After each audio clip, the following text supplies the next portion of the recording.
तो आपने जो सुना वो सही सुना है। जी हाँ, हमारी जिज्जी यूट्यूब से ले रही है छुट्टी। अरे अपने आत्मचिंतन के लिए बोली है। 2 दिन भी हो सकता है, 3 दिन भी हो सकता है, 4 दिन या फिर 1 हफ्ता। मतलब क्या सच में हमारी जिज्जी वीडियो नहीं बनाए? हो सकता है जी। वैसे भी कभी 2 दिन कभी 3 दिन नहीं आती हैं, वो तो सीक्रेट टास्क होते हैं, उसके अंतर्गत नहीं आती हैं। लेकिन अभी जो छुट्टी लेने की बात कही है तो उनका कहना है कि मैं अपने साथ टाइम बिताना चाहती हूँ। इसके अलावा हम दोनों मिलके, हम सब साथ मिलके केक काटेंगे दोबारा से। बहुत सारी बातें, बार बार टाइम बताना। तो हेलो एवरीवन, एक बार मैं फिर से आप सभी का स्वागत करती हूँ। और जी हाँ, जिसका था इंतज़ार, टरू वाले जिसके लिए बहुत ज़्यादा थे बेकरार, वो घड़ी आ गई। मतलब दोपहर में आ चुकी थी। मैं लेट हूँ क्योंकि आज संडे है, तो भाई संडे में अपने भी कुछ काम होते हैं, प्लस आराम भी होता है। तो मैंने कहा चलो भाई इस बारे में बात कर ली जाए, क्योंकि तमाम लोग कह रहे छटकन्नी जिज्जी आ गई, छटकन्नी जिज्जी आ गई। हमने कहा भाई रुको थोड़ा, हम भी आ ही रहे। तो भाई साहब, जिज्जी का जो टाइटल है, थोड़ा दिन का ब्रेक लूँगी यूट्यूब से खुद के लिए और विल कम बैक सून, इन्होंने ये लिखा है और फिर डॉट डॉट डॉट। तो जिज्जी का ये टाइटल है। और जब जिज्जी ने वीडियो बनाना शुरू करा तो गाड़ी से बैठकर बनाना शुरू करा, और गाड़ी में बैठे बैठे रास्ते में कहाँ कहाँ किधर किधर गई उसके बारे में भी दिखाया। कई बार टाइम बताया पूरे वीडियो में कि इतना बज गया है, अभी भी कोई नहीं आया। हम 10 बजे आ गए थे, अभी भी कोई नहीं आया। फिर 2:30 बज गया, अभी भी कोई नहीं आया। अब हमारे वकील ने कहा है कि आप जाइए और नेक्स्ट तारीख 10 तारीख या 12 तारीख कुछ बता रही थी, जून की मिली है, तो आप दोबारा आइएगा। तो जिज्जी बहुत ही पेशेंस के साथ ये सारी चीज़ें बता रही थी। इसके अलावा जिज्जी लोक अदालत में गई थी, तो वहाँ पर भी इंतज़ार करी और कई बार वहाँ अंदर बाहर करी। और बच्चे को लेकर भाई मामा जी और मामी जी इधर उधर घूम रही थी, टहला रही थी, क्योंकि मौसम ऐसा है तो बच्चा जाहिर सी बात है परेशान होगा। उसके बावजूद भाई इनके वकील फिर उनके वकील बीच में आपस में वार्तालाप करें। वार्तालाप करने से पता चला कि सामने वाली पार्टी जैसे ही निकले थोड़ी देर बाद वहां पहुंच चुकी है। और सामने वाली पार्टी ने अपने वीडियो में भी बताया था, जिज्जी ने भी बताया कि भाई उन्होंने हमें वहीं पर रास्ते में देखा। जब रास्ते में देखा तो जिज्जी का कहना था कि अंकुश के पास तो मेरा नंबर था, फिर उन्होंने कॉल क्यों नहीं किया। तो कहा जिज्जी आपने अनब्लॉक कर दिया जिज्जा जी को। आई थिंक आपने कर दिया। अगर कर दिया होता तो फिर शायद वो कॉल कर सकते थे, या फिर डर रहे होंगे। क्या पता भाई आप कौन सा नेक्स्ट एलिगेशन लगा दें, फिर कोर्ट कचहरी पुलिस थाना चले जाएं। क्योंकि जब आपके बगल वाली रोड से निकल गए थे अपने रिश्तेदार के यहाँ, तब तो आपने कोर्ट में जाके, भाई थाने में जाके कंप्लेन कर दी थी कि हमारी जान को खतरा है, मानसिक रूप से विक्षिप्त आदमी है, बच्चे को भी खतरा है। हमारे घर में माता जी जॉब करती हैं, भाई बाहर जॉब पे रहता, मैं अकेले बच्चे के साथ रहती हूँ। तो भाई वो बंदा कॉल करने से तो डरेगा ही ना। तो हो सकता है मैं भी इसलिए नहीं किया हूँ। अब देखिए, अभी तो आप प्यार जता रही हैं, विगत कई दिनों से आप प्यार दिखा रही हैं, पर ये कितने दिन टिकेगा इसकी कोई गारंटी नहीं है। अब कोई गारंटी वारंटी लेने वाला बीच में हो तो फिर जिज्जा जी एक बार शायद सोचें, लेकिन अभी तो वो सोचने से डरते हैं, है ना, कांप जाते हैं। आपसे बोला भी है कि हमका माफ़ी दे दो, हमको तुमसे डर लगता है। इतनी सारी बातें जो उन्होंने बोली हैं आपने समझी, लेकिन हमारी जिज्जी ने भी इस बार जो बातें करी हैं, सोने पे सुहागे वाली बातें करी हैं। और उन्होंने कहा कि भाई बहुत ऐसी चीज़ें हुई, बच्चा तुरंत गोदी में चला गया दादी के। पिताजी से तो इतना ज़्यादा गोदी में नहीं गया, पर बातचीत हुई काफ़ी देर तक। ये लोग बीच में किसी जगह पे रुक गए थे, ये वापसी कर चुकी थी, जो कि इनके पति देव ने भी बताया कि सामने वाली पार्टी ने बहुत पेशेंस रखा। मतलब ज़िंदगी में जिज्जी ने पहली बार पेशेंस रखा। अब वीडियो में इतना प्यार दिखा रही थी, वाकई में रियल में इतना उनके अंदर पेशेंस आ गया है, ये मुझे समझ नहीं आया। हाँ, जिज्जी ने ये भी कहा कि जैसे मेरी मम्मी हैं, बाकी की मम्मी लोग हैं, वो ज़्यादा सफ़र नहीं कर पाती, वैसे मेरी सासू अम्मा तो मैं समझ सकती हूँ कि उनके लिए सफ़र बहुत टफ रहा होगा। और उनकी वकील बार बार पूछ रही थी कि आप सच में रुकेंगी ना। फिर फ़ोन कट हो गया, फिर पूछी मतलब आप जाएंगी तो नहीं, रुकेंगी तो नहीं, है ना, रुकेंगी ना। तो भाई वो इसलिए बार बार पूछ रही थी क्योंकि आपका इतिहास है ना वैसा ही है कि कई बार आपको बुलाया जाता है, आप अपनी हियरिंग में पहुंचती नहीं हैं। तो भाई वकील भी डर रही होगी कि पता चले माता जी को और उनको वहां भेजें और फिर आप गायब हो जाएं। तो वकील भी ना बहुत ज़्यादा रिक्वेस्ट कर रही थी, कंफर्मेशन ले रही थी कि मैडम आप रुकेंगी ना, जाएंगी तो नहीं हैं। तो ये सारी चीज़ें जो क्रियाकलाप हुए हैं, वैसे दर्शकों सिर्फ हमारी जिज्जी नहीं बदली है, मतलब टरू वाले सब्सक्राइबर भी बदले नज़र आ रहे हैं। भाई एक कमेंट मैंने पढ़ा कि भाई जो है जीजा जी, कागजी जीजा जी से बोला गया कि भाई कागजी पति, हमको आपसे कुछ कहना है, मतलब कभी भी हमारी बातें अगर तुम्हें बुरी लगी हो तो माफ़ी करना, माफ़ी दे देना, और एक बार परितिन को आए ले जाओ और अपने बच्चे को ले जाओ, घर बसाओ। अरे टरू वालों, नास पीटो, पहले तो सोच समझ के बोलते नहीं हो, कुछ जाके वहाँ गंध बकाते हो। जैसे जिज्जी के अंदर पेशेंस नहीं, वैसे इनके जो सब्सक्राइबर्स हैं, मतलब भाई साहब बिना सिर पैर की बातें करेंगे, और गाली गलौज तो इनके मुंह पे रखा रहता है। ऐसे लगता है कि गाली गलौज में ना इन लोगों ने डिग्री करी है, कई डिग्री। अब देखो जिज्जी पलट गए, अपने पति पे प्यार जता रही आजकल, और आजकल टरू वाले सबके भाई कोई बेटा हो गया है, कोई बेटा कह रहा है, कोई जीजा कह रहा है, कोई भाई कह रहा है, माफ़ीनामा तक आ रहे हैं। अरे अपनी जिज्जियों से बोल देती हूँ हैं कि तनिक से माफ़ी वाफ़ी मांग लेती, जो इतना ज़्यादा एकदम कचरा करके रखे ने, मतलब भाई साहब कुछ भी नहीं छोड़ा। लेकिन जिज्जी की बातों से कतई ये नहीं लगा कि उन्होंने कोई माफ़ीनामा प्रस्तुत किया है या फिर सॉरी भी किसी चीज़ को लेकर बोला होगा। क्योंकि देखिए जो जिज्जी के सहायक चैनल हैं, मतलब गाली गलौज वाले वॉइस ओवर आर्टिस्ट, वो तो आज भी ना कमियाँ ही गिना रहे हैं। तो इसको क्या कहा जाएगा, बदलाव। मेरे हिसाब से जिज्जी को अब उनको लगाम लगानी चाहिए। कल तक तो मैंने सुना था, अब आज का तो मैं नहीं बता सकती, पर अगर वाकई में आप सारी चीज़ों को सबक ले रही हैं, सीख रही हैं, तो भैया उन लोगों से कहिए कि अगर किसी को वीडियो का रिव्यू देना है तो सही शब्दों का चयन करके भी रिव्यू दे सकता है, ना कि गाली गलौज और अपशब्द बोल कर और ऑफ कैमरा वाली बातों का डिस्कशन करके। क्योंकि भाई ऑफ कोर्स अगर आपको जाना है और आप जैसे बोल रही हो कि आपके मन में प्यार जग रहा है और उधर भी जगाना है, तो भाई ऐसे तो नहीं होगा कि आप प्यार जगा रहे हो और आपकी जो सहायक भाई लोग हैं वॉइस ओवर वाले, लाइव वाले, तो वो भाई एकदम वैसे बातें कर रहे हैं, घर बसाने वाली तो बातें हो नहीं रही हैं। तो जिज्जी का ये जो डिसीजन है और जिज्जी जो ये ब्रेक लेगी दर्शकों, तो मैं इस बारे में एक चीज़ और बोलना चाहूँगी, ये ब्रेक प्रॉपर ब्रेक होना चाहिए। और कोई अगर दिमाग को इधर उधर से लगाम लगाने की कोशिश करे, मतलब अगर तुम्हारी ज़िंदगी की गाड़ी में ब्रेक लगाए तो वो ब्रेक अपने हाथ में ले लीजिएगा इस बार, हैं, स्टीयरिंग किसी और के हाथ में मत दीजिएगा। मतलब आप समझ रहे होंगे ना, समझदार के लिए इशारा काफ़ी। बड़कन्नी जिज्जी फिर कुछ लेके आए गए कि ये यूट्यूब पे वीडियो नहीं लाना चाहिए, फलान ढमाक। मम्मी जी हैं और खुद थंबनेल में है। अब कहाँ बोले हैं, किसके बारे में बोले हैं, ये तो मैं नहीं बताऊँगी। हो सकता है मम्मी जी के साथ फिर से कोई पॉडकास्ट हुआ हो, है, क्योंकि अभी तो मैंने उनको सुना नहीं। विगत 2 दिनों से मैंने छुटकन्नी जिज्जी और नोना जिज्जा, है ना, सॉरी छुटकन्नी जिज्जी बोल रहा हूँ, बड़कन्नी जिज्जी और नोना जिज्जा को सुनवाई नहीं करा है। क्योंकि भाई साहब इधर इतना ज़्यादा टिटम्बे हो रहे हैं, कभी बम फूट रहे हैं, कभी गोले, कभी बारूद, कभी जिज्जी बोलती मैं नहीं जा पाऊँगी, बड़ी विकराल समस्या आ गई।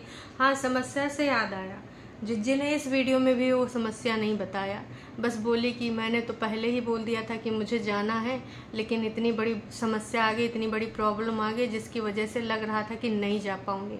लेकिन फाइनली जिज्जी फिर आई नहीं गई। तो दर्शकों यार ये समझ नहीं आया। लास्ट वाले वीडियो में इन्होंने कमेंट करके बताया था कि बताऊंगी, लेकिन बताइबे नहीं करा। मतलब अब समझ में आ गया कि भाई इनको कोई समस्या नहीं थी, बस इन्होंने एक हाइप देने के लिए और जनता जनार्दन में आक्रोश दिखाने के लिए, मतलब जनता एकदम एक्टिव हो जाए और इनके वीडियो पे भरपूर मात्रा में व्यूज़ आए। भले लोग गरियावें, भले लोग उंगली उठावें, लेकिन व्यूज़ आने चाहिए। तो इस वजह से जिज्जी ने पूरा तामझाम किया था। अब क्या बताएंगे, अब समस्या भी सोचना पड़ेगा ना, उसके लिए भी कोई झूठ बोलना पड़ेगा। फिर उस झूठ को दबाने के लिए न जाने कितने झूठ बोलने पड़ेंगे। इतिहास गवा रहा है इनके झूठ। तो आज तक वैसे हमारा बड़कन्नी जिज्जी ज़्यादा आगे है और माहिर है झूठ बोलने में। छुटकन्नी को थोड़ा सोचना पड़ता है। बड़कन्नी होती तो अब तक रीज़न कोई दे चुकी होती, बहुत बड़ा वाला, और गवाही भी किसी न किसी तरीके से दिला देती किसी न किसी से। वैसे आजकल छुटकन्नी जिज्जी को भी आदत लगी है हर चीज़ से कंफर्मेशन कराने की। जैसे सर ने तुझे भी फ़ोन करके कहा था ना, हाँ हाँ सर का फ़ोन आया था जब गाड़ी में बैठे थे। तो ये सारी चीज़ें हमारी जिज्जी के अंदर हैं। इससे पहले मम्मी से कंफर्मेशन कराती थी। अगल बगल कोई होता है तो उनको लगता है कि भाई इनकी बात को लोग झूठा मानेंगे, लोग इनको सच नहीं समझेंगे, इसलिए भाई इधर उधर वाले लोगों से पूछवा देते हैं कि भाई बता दो, तुम बता दो। तो दर्शकों, आपको क्या लगता है कि ये जो जिज्जी का प्लान है यूट्यूब से ब्रेक लेने का, तो ऐसा तो नहीं कि हमारे जिज्जा और जिज्जी जा रहे हैं शिमला एक बार फिर से पैचअप करने के मूड में? देखिए, ये तो वक्त ही बताएगा, लेकिन अगर किसी का कुछ भला हो सकता है, लेकिन पॉजिटिव वाइब्स के साथ। अगर ये किसी षड्यंत्र के अंतर्गत आना चाहती हैं तो मेरे हिसाब से फिर वो तो बेकार रहेगा। और अगर चाल होगी तो भाई कागजी पति अब इतना होशियार तो हो ही चुका है, इतना समझदार तो हो ही चुका है कि इनकी बातों को समझ जाएगा। तो ये तो वक्त बताएगा कि भाई ये जो ब्रेक ले रही है, क्योंकि देखिए इनके सबके यूट्यूब के ब्रेक ना ऐसे पॉसिबल नहीं है। बड़कन्नी जिज्जी, छुटकन्नी जिज्जी, जब कोई बहुत बड़ा प्लान होता है तब वीडियोस लाना बंद करते हैं, अदरवाइज ये ब्रेक नहीं लेते हैं। अरे नुकसान होता है भाई साहब, 20-25 मिनट बोल लेते हैं और इससे क्या होता है, एक लंबा चौड़ा भैया डॉलर बन जाता है। और इस समय तो भाई एकदम स्पेशल चल रहा है, ऋतु आई है, तो इतने मतलब इस टाइम पे जिस पे व्यूज भी जिज्जी के बढ़े जा रहे हैं, ब्रेक लेना मतलब कोई बड़ा रीजन। अदरवाइज हमारे जिज्जी कभी भी ना पैसों में, वैसे पैसों से याद आया, हमारे जिज्जी का पता नहीं अभी वो बन पावा कि नहीं बन पावा। क्या कहते दर्शकों, जो मंथली इनको मिलेगा जिज्जा जी की तरफ से, तो कहा उधर जज साहब ने बता दिया कि भाई तुझे अपनी बीवी को इतना इतना देना पड़ेगा, बच्चे के लिए इतना देना पड़ेगा। उस बारे में अभी तो कोई वार्तालाप हुई नहीं है, अब नेक्स्ट वीडियो में बताएंगी या फिर कब बताएंगी। वैसे जिज्जी ने एक और चीज़ कही, उसके बारे में भी हम आपको बताना चाहेंगे। मतलब भाई जिज्जी जब गाड़ी से सामान निकाल रही थी तो बोल रही थी बहुत बहुत अनएक्सपेक्टेड चीज़ें हुई। बस इतना एक लाइन में बताना चाहूँगी कि बहुत बहुत बहुत अच्छा गया, सब कुछ बहुत अच्छा रहा। और जिज्जा जी जो बच्चे के लिए लाए थे ना बहुत सारी गुडीज़, बहुत सारा एक प्रॉपर हैम्पर बना के, वो जिज्जी दिखाई कि देखो इसको देख के तो आपको लगेगा ही ना कि हम मिल के आए हैं। तो जी हाँ, हमको तो ये लग ही रहा है कि आप मिल के आई हैं। लेकिन देखिए, अब इसका कुछ पॉजिटिव अगर रिस्पांस हो सके तो दिल जिगर किडनी से कीजिएगा, चाल के अंतर्गत मत कीजिएगा, क्योंकि अगर चाल से करेंगे तो भाई साहब ज़िंदगी बर्बाद हो जाएगी फिर से।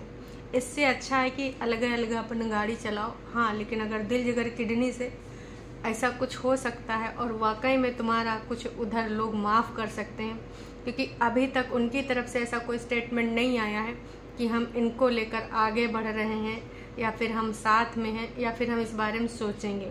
अभी तक तो जिज्जा जी इनसे हाथे जोड़े हैं कि ना जी ना, अब तो हम आपसे डरते हैं, आप हमें चाहिए नहीं करें।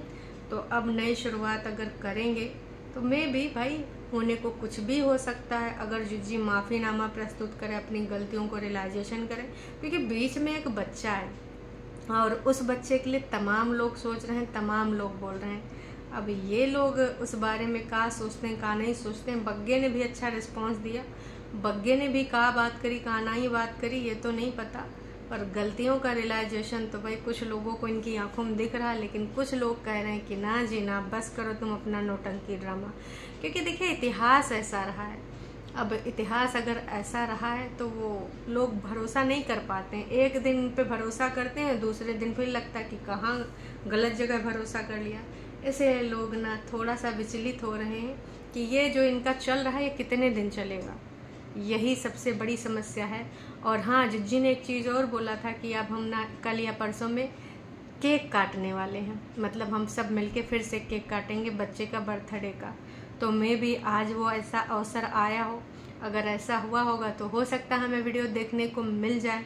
लेकिन फिर से वही बात यार, बच्चे को नहीं दिखा रहे, एक झलक तक नहीं दिखा रहे, एक फ़ोटो तक थंबनेल पे नहीं लगा रहे हैं। हर चीज़ दिखाएंगे, केक दिखाएंगे, काटते हुए दिखाएंगे, बस बच्चे की उंगलियां तक दिखाते हैं, एक बार भी फेस नहीं दिखाते हैं। जबकि किसी भी कोर्ट कचहरी पुलिस ने मना नहीं किया है। अगर मना किया होता तो प्रीवियस जो आपके पुराने वीडियोस पब्लिक हो रखे हैं वो पब्लिक नहीं हुए होते, क्योंकि कोर्ट का रूल सबके लिए एक समान है। तो अभी इसके पीछे क्या लॉजिक है हमको तो बिल्कुल समझ नहीं आ रहा है। भाई एक सब्सक्राइबर ने तो इतना बढ़िया मैसेज दिया, इतना अच्छा संदेश दिया है, हालांकि इस संदेश में अब कितना सच होने की संभावना है इसको नहीं कहा जा सकता, क्योंकि एक पार्टी के हाथ में अब कुछ नहीं है। अगर इनको गलतियों का वाकई में रियलाइजेशन है भी, तो इतनी सारी चीज़ें बीच में बिगड़ चुकी हैं, इतना ज़्यादा चीज़ें गंद आ चुका है बीच में कि अब वो पॉसिबिलिटीज़ उधर से कितनी हैं, क्या वो लोग माफ़ कर पाएंगे या नहीं। क्योंकि भाई साहब उनके बारे में बहुत सारी चीज़ें बोली गई हैं, बहुत सारे इल्ज़ाम लगाए गए, करेक्टर तक पे गए हैं, यहाँ तक कि बुजुर्ग माता जी को भी नहीं छोड़ा। तो मुश्किल तो लग रहा है, पर अब देखो इनकी तरफ से कितना प्रयास किया जाता है।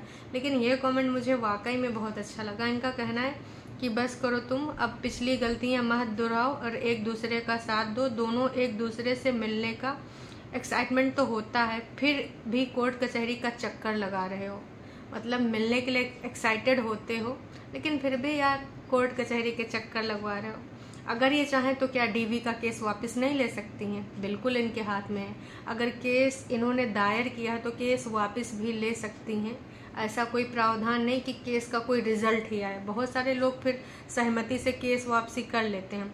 तो अगर जिज्जी को इतना ही है घर बसाने का शौक, तो डीवी वाले केस और बाकी के केस वापस क्यों नहीं लिए जा रहे हैं, ये सबसे बड़ा सवाल है। आगे ये लिख रहे हैं कि शांति से एक हो जाओ और परेतिन तुम अपनी बहन से एडवाइस मत लेना। अरे दैया, ये लग रहा है बहुत ही पुरानी सब्सक्राइबर हैं, क्योंकि ये सब जान रही हैं कि इनकी जिंदगानी में कीचड़ कचरा किसने करा था। बड़कन्नी जिज्जी ने मम्मी जी के मुंह में कैमरा लगाए। खैर आगे पढ़ते हैं। इनका कहना है कि भाई खुद से तुम स्टैंड लेती हो वही सही होता है, पर बहन की एडवाइस हमेशा तुम्हारे लिए गलत प्रूव हुई है। बड़कन्नी जिज्जी सुन रही हो, यही है तुम्हारा सीन है, तुम्हारे बारे में लोगों का यही राय है। तो अब तुम कहोगी मुझे फ़र्क नहीं पड़ता, फलाने क्या बोल रहे हैं, ढमाके क्या बोल रहे हैं। पर देखिए जनता ने अगर किसी के बारे में कोई राय बनाई है तो भाई उसमें कुछ ना कुछ तो सच्चाई होगी। मेरे से दोनों मिलते तो तुम दोनों को एक करके ही भेजती। वाह जी क्या कॉन्फिडेंस है। प्यार से रहो और एक ही लाइफ है, वो भी छोटी सी। ये तो हमारी जिज्जी का डायलॉग है। जिज्जी कहेंगी कभी लाइफ बहुत बड़ी है, कभी कहेंगे छोटी सी तो लाइफ है, प्यार से रहो, मोहब्बत करो, है ना, किसी से नफरत ना करो। तो क्या वाकई में अब ये सारी चीज़ें पॉसिबल हैं? भाई साहब इसमें तो मैं कुछ नहीं कह सकती, ना इतना ना ज़्यादा ना कम। आप सिड अंकुश एक हो जाओ, खुशी से इमोशनल हो जाएंगे हम सब। तुम्हारी हालत देखकर रोना आ गया। ब्लॉगिंग करते हो हमेशा ऐसे ही दिखाओ, किसी को अच्छा ना दिखाओ, किसी को बुरा ना दिखाओ। दुनिया सब समझती है। God bless you dear.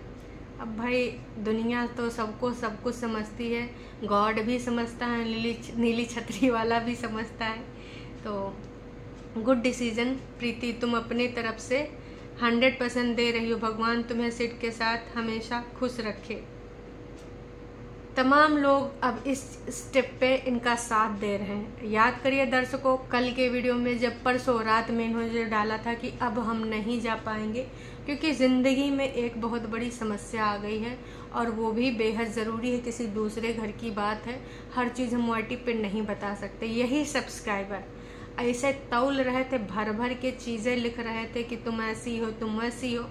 और आज एक बार इनका रुख चेंज हुआ, जनता ने भी अपना रवैया चेंज किया। तो डिपेंड करता है भाई आपके रवैये पे, आप उसको कितना चेंज करते हो, अपने अंदर कितने बदलाव लाते हो। तो आप इनको अपनी तरफ से अगर वाकई में कुछ ऐसा लगता है तो भाई प्रूफ करना होगा।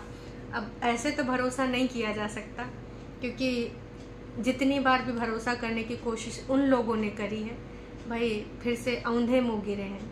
तो इस बार अगर वो भरोसा कर ही नहीं पाएंगे, लगता नहीं है। हाँ, अगर ये प्रूफ कर दें या वाकई में अगर ये ऑफ कैमरा जा रही, कोई वीडियो नहीं बना रही, अपने आप को टाइम देने जा रही, तो शांति से सोचिएगा इन सारी चीज़ों से जो आपने इतनी सारी गलतियां दोहराई हैं उसके लिए कौन जिम्मेदार है और इन गलतियों के पीछे कौन है, ये सारा करने पे मजबूर किसने किया और आपने कब कहाँ किसके शब्द बोले हैं। क्योंकि जब आप अपने शब्द बोलते हैं तो वो शब्द कुछ और होते हैं और हम लोग भी समझते हैं कि कब आपके शब्द होते हैं आपके मुंह में। लेकिन आपका स्टैंड इतना कमज़ोर है कि भाई एक कोई देता है आके हैं लगाया, बस फिर आप आ गई बिल्कुल जोश में, आए के यहाँ पर कुछ भी बोल जाती हैं। तो ऐसा नहीं ना होता है, खून के रिश्ते, खून के रिश्ते। अरे भाई साहब, खून के रिश्तों ने किस तरीके से तुम्हारा फ़ायदा उठाया आज तक, वो तुमको समझ में आया? नहीं समझ में आया। मम्मी जी, बड़कन्नी जिज्जी, खून के रिश्ते, ये सब कहाँ चल रहा है नौटंकी ड्रामा। वैसे सुना है कि जब जिज्जी की हियरिंग है तो 12 जून की हमारी बड़कन्नी जिज्जी की एनिवर्सरी है, मैरिज एनिवर्सरी। तो का इधर ही होंगी या शिमला में होंगी, ये तो वक्त ही बताएगा। खैर चलिए, अभी के लिए इतना ही बोलना चाहूँगी। हाँ, एक चीज़ और कहना चाहूँगी कि हो सके तो अपने ठंडे दिमाग से सोचिएगा, आप लोगों की ज़िंदगी की गाड़ी एक साथ पॉसिबल है या नहीं, पर बच्चे को ज़रूर अपने दादी से और उसके पिता से मिलने दीजिएगा। क्योंकि भैया, मैंने कितने बार एग्जाम्पल दिया, तमाम सेलिब्रिटी हैं जिनकी ज़िंदगी अलग अलग है, उन्होंने शादी भी कर ली, लेकिन जो उनके एक्स पार्टनर हैं, मतलब उनके बच्चों के जो सगे पिता हैं, उनसे कभी मिलने के लिए रोका टोकी नहीं करते, ना ही इतने षड्यंत्र करते हैं और ना ही इतने साम दाम दंड भेद अपनाते कि ना जी, मैं तो बच्चे से ना मिलने दूंगी चाहे जो हो जाए। और उम्मीद अब ये करते हैं कि जिज्जी फ़ोन पे भी बतवाएंगी, हैं, मतलब खुद ना बतवाएं तो बच्चे को तो बतवाने देंगी, अपने पिताजी का चेहरा दिखाएंगी, कल को वो पहचान सकेगा। वैसे बाकी आप सबको क्या लगता है, कमेंट करके ज़रूर बताइएगा। ये जो जिज्जी का ब्रेक है, इसके पीछे की कहानी का है, क्या वाकई में जिज्जी हमार बदल चुकी है, या फिर जिज्जी हमार कुछ प्लान कर रही कहीं बाहर जाने का, या फिर भाई नोना जिज्जा और उधर बिग बॉस की तरफ से कोई स्क्रिप्ट है। चलिए जी, कमेंट करके बताइएगा। अभी के लिए इतना ही, फिर मिलेंगे एक नई अपडेट के साथ। तब तक के लिए टाटा बाय बाय। इंतज़ार रहेगा जिज्जी 1 दिन का ब्रेक लेती हैं, 2 दिन का, 5 दिन का या फिर 7 दिन का। चलिए जी, टाटा बाय बाय।